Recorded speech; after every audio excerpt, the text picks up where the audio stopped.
Hi, my name is Risha Howard. You have to excuse me today. I don't know what's going on with my voice, so I'll be sitting here sipping my tea while I'm talking to you guys. But I would like to tell you a little bit about myself before I get into explaining why I'm here today and what I want to talk about. But I'm a mother of two small children, two little girls, and I've been a stay-at-home mom for several years now. But I'm currently transitioning as my husband and I have taken on a new venture with the business that we started. So that's a little bit about me. In my videos, most times you'll probably hear little voices in the background and a lot of mommy, mommy, mommy. I just hid in a room for a little bit while they're eating with their dad so that this first time I won't scare you guys off.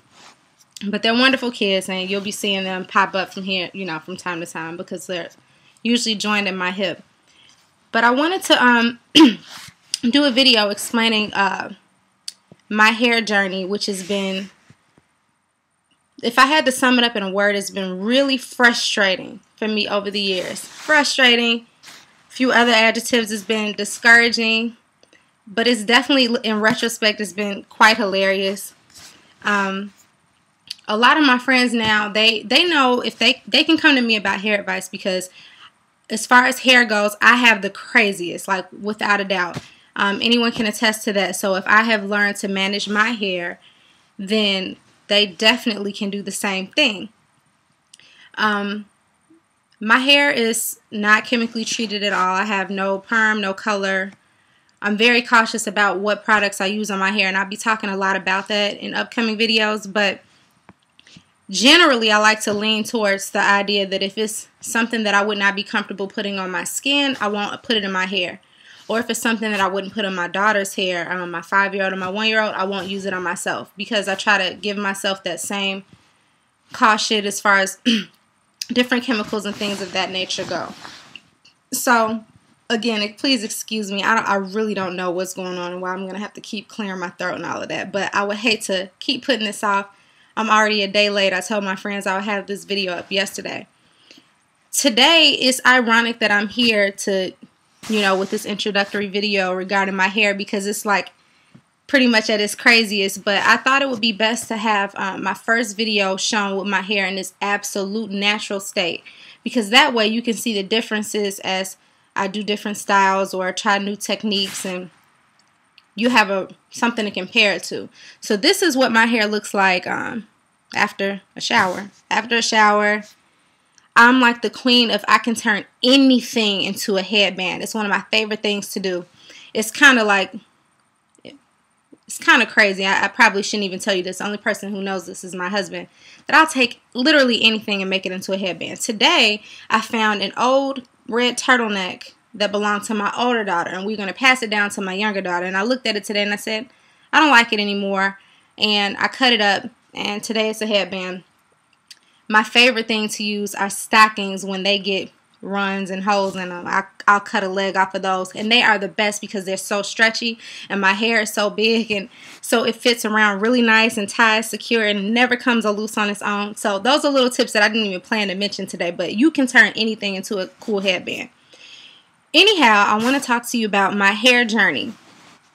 There were a lot of things I wanted to discuss today, but I realized that I have to address this first, because I don't want you guys to think by any means that I'm someone who just has always had the best time dealing with my hair and I'm just coming out of the woodworks telling you this.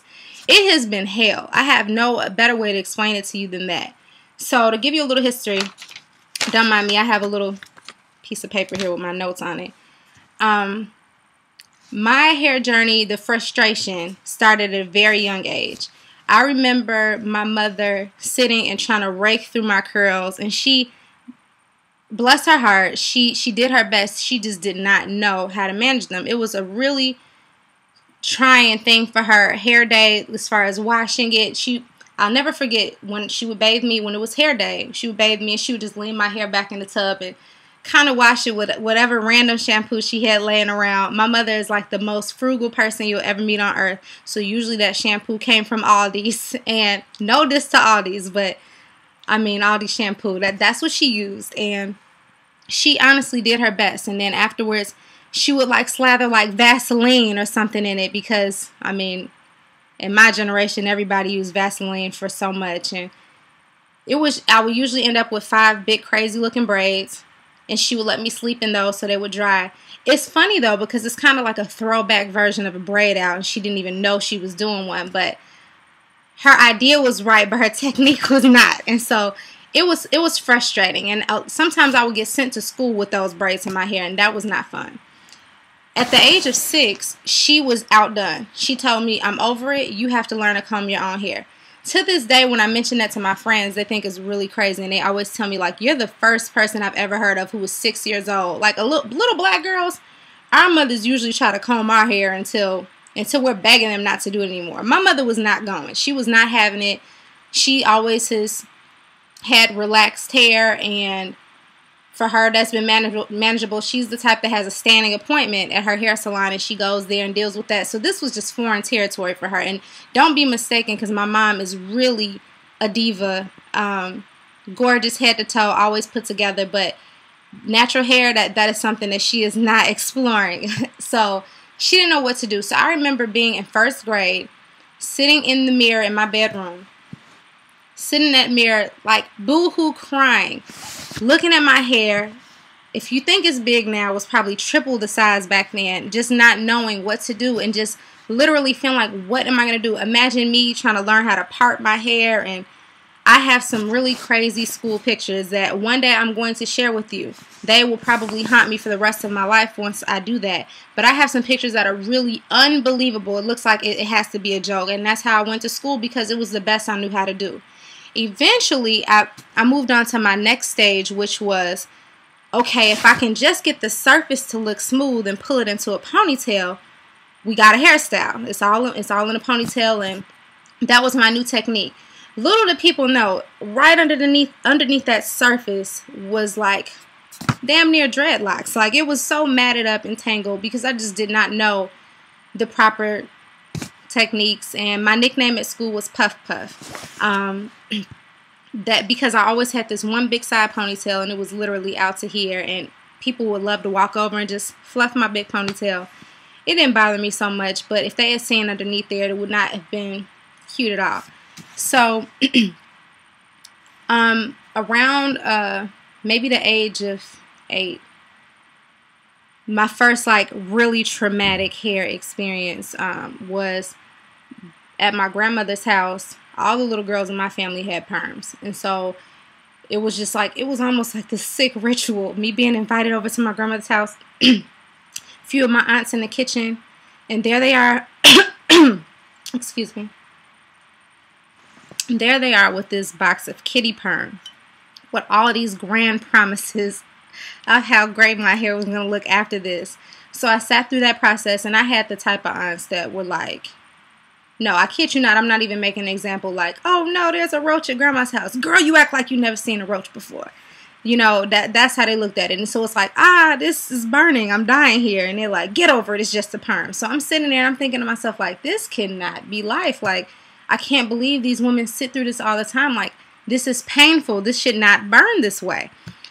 So they were just so admiring how much my hair laid down and blah, blah, blah afterwards. Meanwhile, I'm looking like I have open sores. I literally was picking scabs out of my hair for probably the next week or two. And I just could not understand that and did not want to deal with perms anymore. So from a young age, I had taken a firm position on them because it was just not a pleasant experience for me. And what I found is that afterwards, because maybe it was the products at the time, or my aunts not knowing what they're doing or over processing it, that it did not make things better for me. Instead, my hair was gradually getting shorter. It was probably breaking off.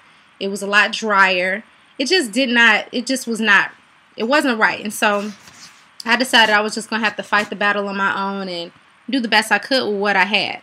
So I can't recall like really doing perms much after that. I remember in elementary school, my god sister, she would have the coolest hairstyle. She did have permed hair, but it was during the time that everybody was wearing finger waves into a bun. This sounds so like ratchet now, but at the time it really was cute, and she just would get the cutest hairstyles, and everybody would feel like I couldn't get them because my hair, it was just the way that it was referenced was with such a negative connotation to it. I remember going to a salon one time, we decided we wanted to get our